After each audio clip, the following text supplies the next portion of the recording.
Lahore central jail में 23 मार्च 1931 की शुरुआत किसी और दिन की तरह ही हुई थी।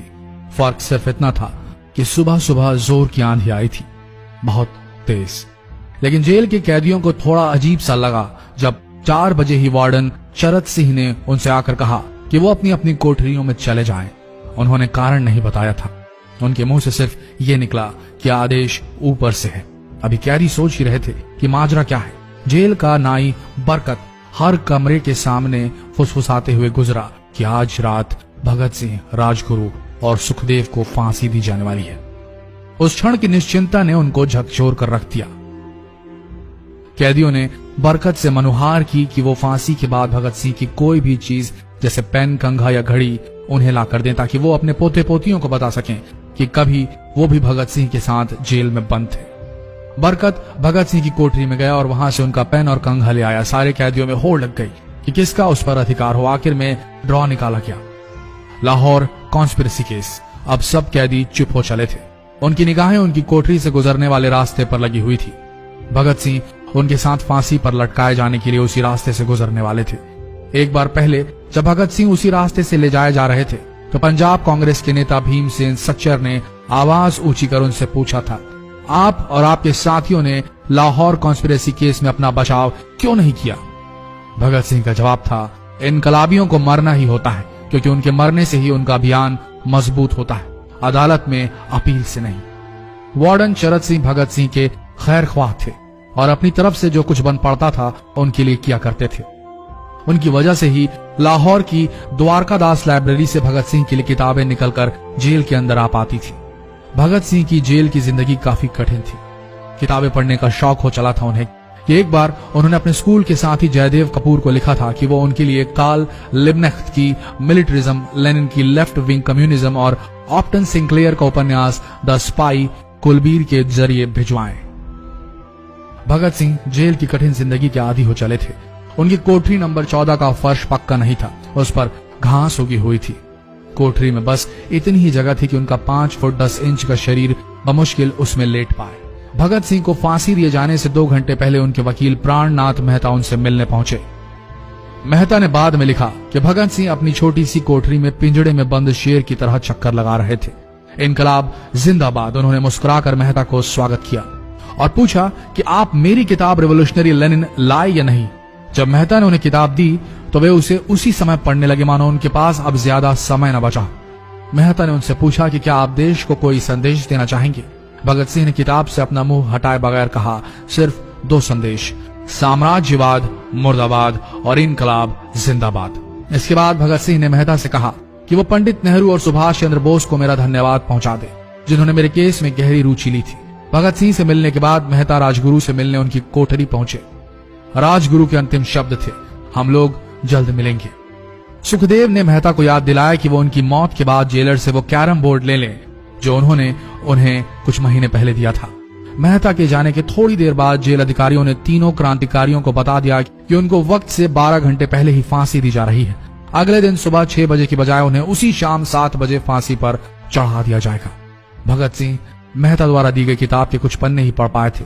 उनके मुंह से निकला, क्या आप मुझे इस किताब का एक अध्याय भी खत्म करने नहीं देंगे? भगत सिंह ने जेल के मुस्लिम सफाई कर्मचारी बेबे से अनुरोध किया कि वो उनके लिए उनको फांसी दिए जाने से 1 दिन पहले शाम को अपने घर से खाना जरूर लाएं।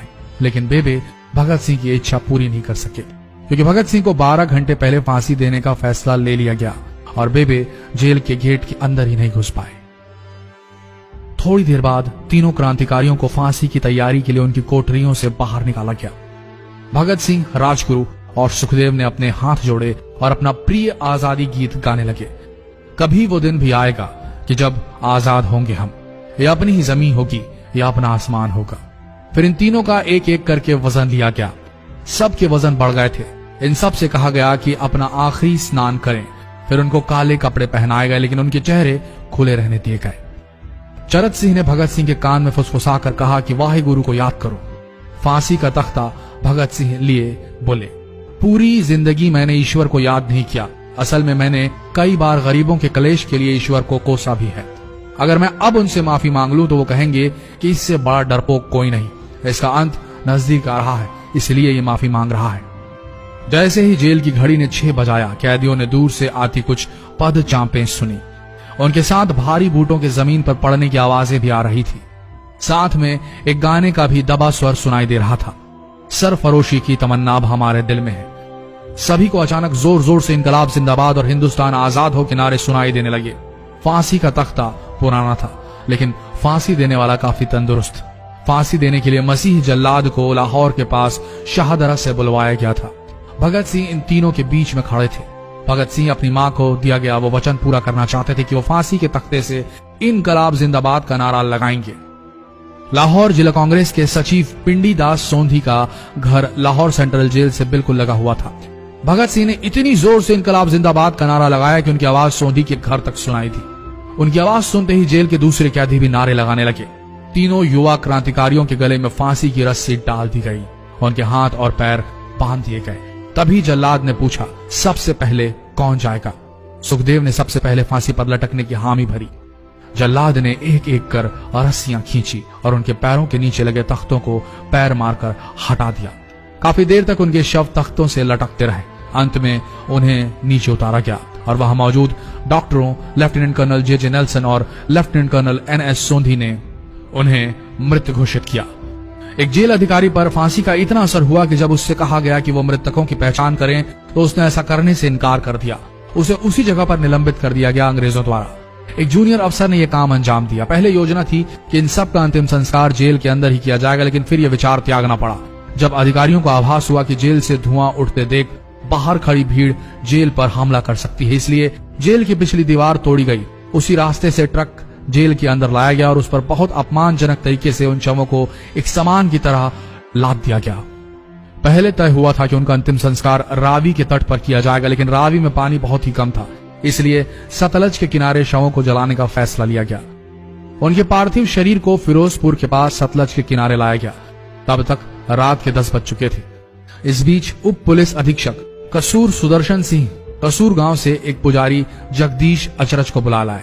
अभी उनमें आग लगाई ही गई थी कि लोगों को इसके बारे में पता चल गया। जैसे ही ब्रितानी सैनिकों ने लोगों को अपनी तरफ आते देखा, वो शवों को वहीं छोड़कर अपने वाहनों की तरफ भागे।